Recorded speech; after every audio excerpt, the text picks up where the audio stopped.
kita mulai langsung ya. Bismillahirrahmanirrahim. Assalamualaikum warahmatullahi wabarakatuh.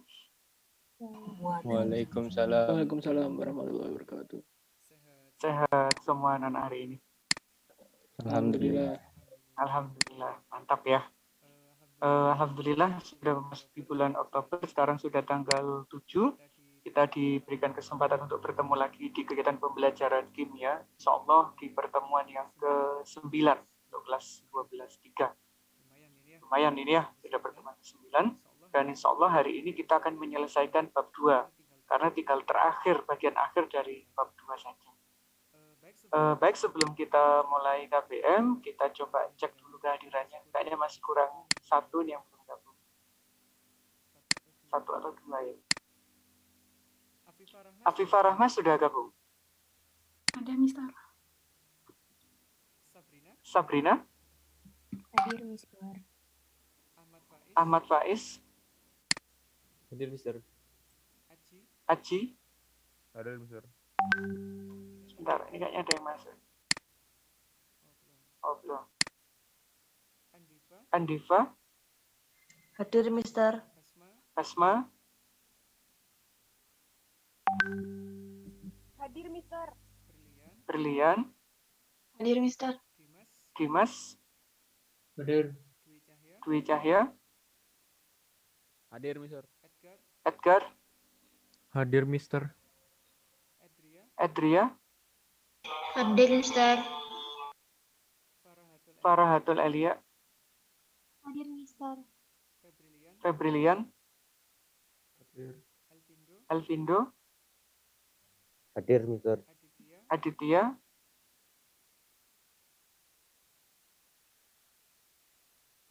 Altaf? Hadir. Ajit? Hadir. Naufal? Hadir. Nada? Hadir, Mister. Nurhaliza? Ada, Mister. Parama? Hadir. Putri Anissa? Hadir, Mister. Ramanda? Hadir, Mister. Rizky Faiz? Hadir, Mister. Saifullah? Hadir. Salma? Hadir. Salman? Hadir, Mister. Berarti tinggal Aditya yang belum masuk ya. Baik, bismillahirrahmanirrahim. Insyaallah kita akan selesaikan hari ini anak-anak materi di bab kedua. Saya share screen dulu ya.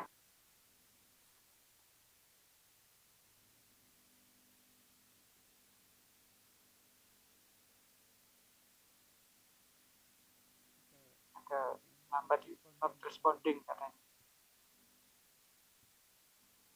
Kita tunggu sebentar.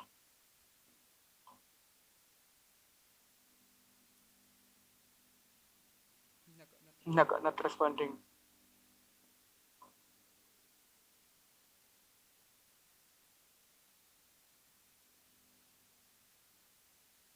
Sabar ya. Iya, Mister.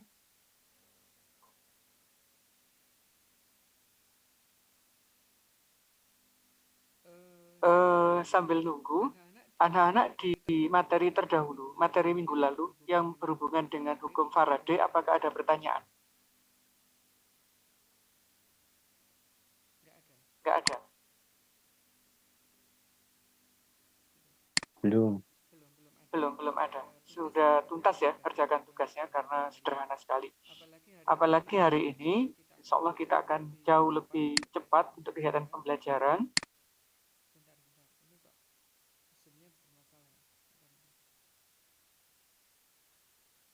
Kita akan membahas di bagian akhir, yaitu di bagian korosi. Nah, ini nggak mau jalan ini Mas.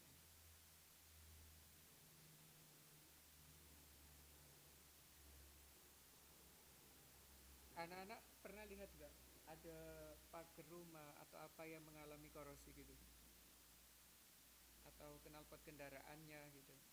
Pernah lihat ya? Pagar, terus apa lagi? Rangka jembatan gitu ya. Kemudian ada lagi apa? Knalpot mobil, knalpot motor. Itu kan tiang listrik, tiang telepon itu juga mengalami korosi. Kira-kira anak-anak tahu nggak penyebab utamanya terjadinya korosi itu apa?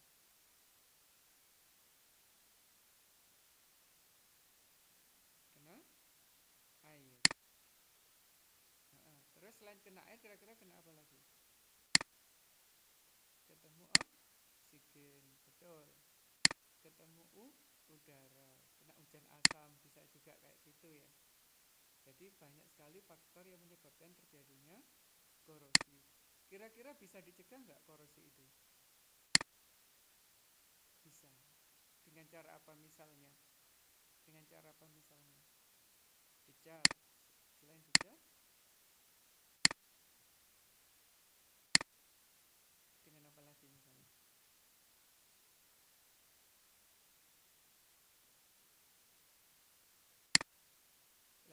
Lah kalau misalnya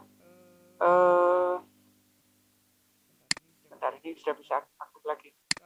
Kalau misalnya ada pipa yang ditanam di dalam tanah, misalkan pipanya PDAM atau apa itu, kira-kira penanganannya gimana agar korosi tidak terjadi? Pakai bahan Banyak anti tidak korosi. terkorosi. Pakai bahan anti korosi. Misalnya apa, Mas? Plastik. Pakai plastik. Jadi pipanya diganti plastik gitu ya? Iya boleh, karena sekarang PDAM menggunakan pipa yang terbuat dari PVC atau plastik itu. Nah, kalau misalnya itu yang pelabuhan atau tempat nambangan minyak bumi yang ada di laut itu kan banyak ionnya ya. Bagaimana kira-kira mencegah korosinya? Pakai galvanis. Pakai gal? Pakai oli. Pakai oli galvanium, galvalis gitu ya. Nah, itu yang dipakai biasa digunakan sebagai rangka untuk konstruksi bangunannya. Nah, sebenarnya korosi itu prosesnya bagaimana? Mengapa kok besi bisa berkorosi? Insya Allah akan kita bahas hari ini ya. Alhamdulillah sudah bisa share screen. Istilahnya sendiri itu ini. Korosi itu adalah rusaknya logam akibat proses elektrokimia. Jadi di situ terjadi reaksi redoks sebenarnya. Logamnya mengalami oksidasi yang dioksidasi oleh zat dari luar. Dan zat dari luar itu dikenal sebagai oksidator. Nah, contohnya ini, besi berkarat. Kalau anak-anak punya perhiasan dari perak, atau dulu kan ada perabot rumah tangga dari perak ya, itu bisa sampai ada noda warna hitam biasanya. Kalau di platina itu ada warna hijau, tembaga kuningan juga bisa rusak. Nah, sebenarnya yang menyebabkan terjadinya korosi itu ini. Faktor utamanya itu ada dua sebenarnya. Kalau di PPT ini ada 4, tapi faktor utamanya itu ada dua, yaitu air dan adanya oksigen. Ada air, tidak ada oksigen, korosi tidak terjadi. Ada oksigen, air tidak ada, korosi juga tidak terjadi. Jadi faktor penunjang utamanya itu adalah adanya air dan oksigen. Dan korosi itu bisa dipercepat. Nah, ini 2, 3, 4 ini adalah faktor-faktor yang mempercepatnya. Elektrolit, ada yang menyebut adanya ion yang ada di air laut, kemudian ada yang menyebut hujan asam, dan sebagainya ada di sini. Ada elektrolit. Kemudian ada logam yang tidak rata. Jadi logam yang permukaannya rata jadi tidak rata itu lebih cepat yang tidak rata. Kenapa? Karena di logam yang tidak rata memungkinkan terjadi genangan air. Nah, sel elektrokimia ini misalnya apa? Ada gesekan antara dua logam yang berbeda posisi di deret volta. Misalnya tiang listrik yang terbuat dari besi. Kemudian di dekatnya ada rumahnya pakai atap seng, dan sengnya itu mengenai tiang listrik atau tiang telepon yang terbuat dari besi. Nah, karena ada seng dan besi, itu memungkinkan terjadi sel elektrokimia. Besinya akan rusak, sedangkan sengnya tidak. Nah, itu ya. Jadi faktor-faktor yang mempercepat korosi itu ada 4, tapi faktor utamanya adalah air dan Kilasnya begini. Nah, Contoh contoh korosi pada besi itu begini. Jadi ada gambar ilustrasinya ya. Anggap yang ini adalah batang besi, permukaannya tidak rata, dan ini kena air, sehingga di permukaan yang tidak rata ini bisa menyimpan molekul air. Jika ada oksigen dari luar, ini bisa kontak dengan besi, terjadinya reaksi redoks. Redoksnya apa? Besinya teroksidasi, bisa berubah menjadi besi 2 atau besi 3, tapi yang umum adalah berubah menjadi besi 3. Ini ada di anoda reaksinya. Sedangkan oksigennya akan mengalami reduksi karena dia ada di katoda, membentuk molekul air juga. Akibatnya di sini akan banyak molekul air. Nah, kemudian molekul airnya akan berikatan dengan ion-ion ini, baik besi 3 maupun besi 2, membentuk hidrat, senyawa hidrat. Hidrat tadinya senyawa yang di dalamnya mengandung molekul air. Nah, hidratnya berbentuk karat yang berwarna kecoklatan. Jika karatnya tidak segera diambil, tidak segera dibersihkan, ini lama-lama akan semakin banyak, semakin dalam, dan akan semakin merusak besi. Itu ya anak ya, gambaran secara reaksi kimia terjadinya reaksi redoks. Ini hanya pada besi, pada bagian lain juga sama. Misalkan ini bisa diganti dengan tembaga, bisa diganti dengan perak, dan sebagainya. Prosesnya hampir sama. Nah, cara melindungi korosi itu banyak sekali. Tadi anak-anak juga sudah menyebutkan ada yang cat dan sebagainya gitu ya. Kalau yang besi ada di permukaan tanah, yang bisa kontak langsung dengan air dan udara, misalkan jembatan, misalkan pagar atau apa, itu bisa menggunakan cat. Bisa juga menggunakan pasivasi, ini artinya melemahkan logamnya. Logamnya dilindungi menggunakan logam yang lain. Atau biasanya dikenal sebagai perlindungan katoda ini. Nah, dulu pipa-pipa PDAM kan umumnya terbuat dari besi. Nah, besi ini mudah berkarat. Agar tidak berkarat, digunakan pita magnesium atau lempeng magnesium yang dililitkan di pipa ini. Dan tujuannya apa? Agar terjadi self-fault tadi sebenarnya. Magnesiumnya mengalami oksidasi, sedangkan besinya tidak mengalami reaksi apapun. Karena aman. Karena yang direduksi adalah oksigennya. Sehingga yang rusak adalah magnesium, besinya utuh walaupun ditanam di dalam tanah yang lembab dan sebagainya. Nah, magnesiumnya akan diganti sewaktu-waktu jika magnesiumnya sudah habis. Kalau sampai PDAM kelupaan tidak mengganti magnesiumnya, ya bisa terjadi kerusakan pipanya, bisa sampai mengalami kebocoran dan sebagainya. Itu ya anak-anak ya, untuk proses terjadinya korosi besi, terus bagaimana cara pencegahannya.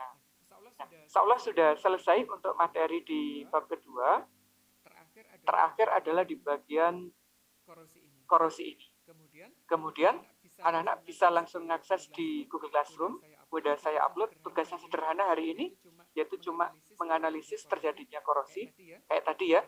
Jadi ada kontak ada antara besi dengan oksigen dan air, kemudian bagaimana cara mencegahnya, dan bagaimana cara penanganannya, nanti anak-anak tuliskan di situ. Dan insya Allah cukup dikerjakan dalam waktu 10 menit. Ada pertanyaan anak-anak untuk pertemuan hari ini? Kalau nggak ada, kita selesai. Nggak ada.